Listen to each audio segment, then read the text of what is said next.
Hello, my name is Chandan Singh Sabarbal and welcome to my channel Cosmic Effect. Today I am going to be discussing about moh or attachment, avgun or illusion, or basically a drawback of the soul. In the earlier video I discussed about ahankar, ego or individuality. Today I am going to be discussing moha or attachment.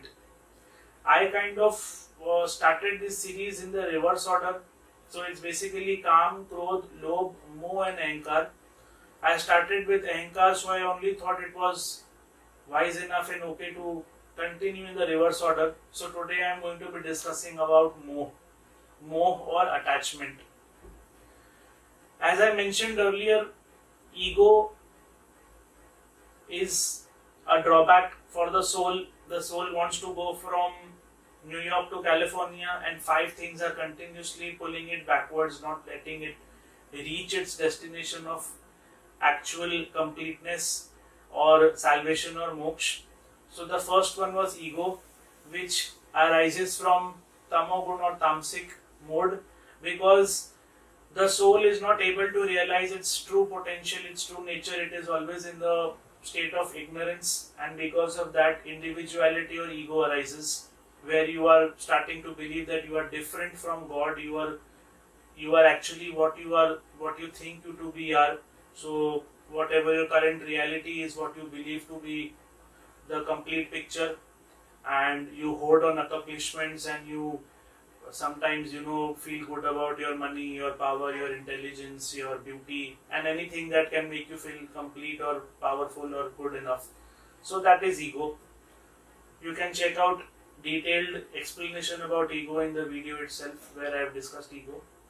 Today we are discussing moh or attachment. So moh is the second avgun or vikar for the soul. Moh or attachment arises again from tamogun. What is moh exactly? Soul hangs on to something. Soul does not let go of something. A beautiful woman always wants to look beautiful. She has become attached to her beauty. She has become attached to her gaze, to her charm. She has become attached to the attention given by men to her because of your beauty. She has become attached to the attention given by other females to her because of your beauty. So whatever the reason it is, the beauty of that female might also be feeding her ego. So the ego is also getting a boost. Ego is feeling satisfied, feeling completed. So she has become attached to this beauty of her itself.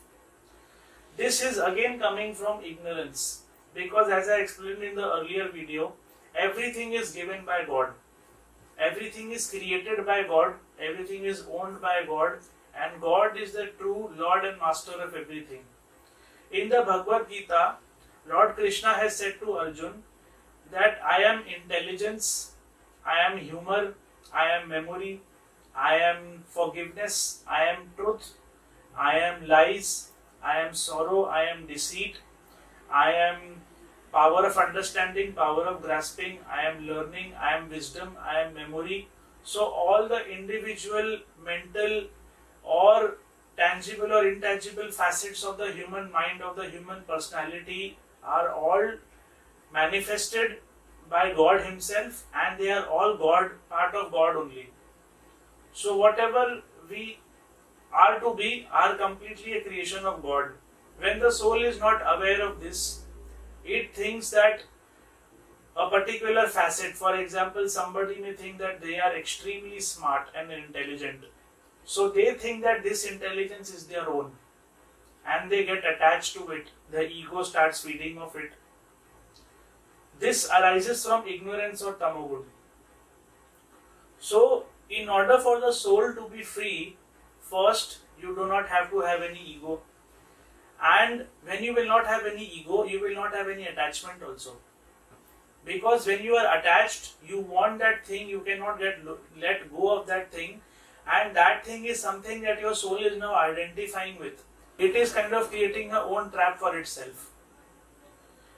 Because the soul is kind of trapped in such a scenario, it cannot go towards moksha or salvation. It is always kept bullying, it is always pulled back towards ego, or it is always pulled back towards attachment.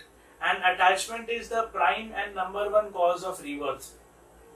In the Bhagavad Gita, Lord Krishna has said that whenever the body perishes and the person dies, his soul, along with his mind and his sensory organs, they leave the old body and find a new body in order to fulfill the desires of the soul and in order to relive those attachments which the soul, mind and the sensory organs were enjoying in the old body. So if a female dies who was extremely beautiful, she was extremely attached to her beauty. Even if she was 55, 60 years, she was always applying makeup, trying to look beautiful, not thinking that she's actually grown old. So the soul is attached to the beauty. When she will die, the mind, the sensory organs and the soul will find a new form and again try to relive that beauty, because the soul has not gotten rid of that thing. If a person is highly egoistic, he is attached to his ego, so certain desires were not fulfilled, he will again be born and he will again try to live the same thing, fulfill those same desires, because the attachment is still there. So attachment is something that is kind of deceiving, it is deceitful, it binds the soul, it does not show us the true picture, and we cannot see the true picture because the soul is in tamogun mode, it does not have that divine knowledge, it does not have that higher mode of consciousness. Sattvic gun is not present, sattva is not there. So we should not get attached to things. In the Bhagavad Gita, Lord Krishna has said to Arjun that true karma yogi, true jnana yogi, true sankhya yogi, true rajya yogi, all these four kinds of people do not have any attachment. They do not have any attachment to either fear, or they do not have any attachment towards courage, towards failure or towards success, towards happiness or towards sorrow. They are always in a state of equilibrium. They do not get attached by worldly possessions. They do not get attached by worldly accomplishments. And all these sensory pleasures and tangible things, which is also known as maya or illusion. So we should always try to maintain a state of equilibrium, not get attached over necessarily to something which can later become a cause of pain. And I hope that this bit of information will be useful to you and you will be able to make a better person out of yourself, lead a more fulfilling and satisfying life. Please do subscribe to the channel for more info, more content, more videos. Please do check out our links in the description box. Also, be kind enough to leave a like button, a feedback in the form of a like button, so that I can kind of know that you're liking my content. And I wish you all very good luck. Thank you.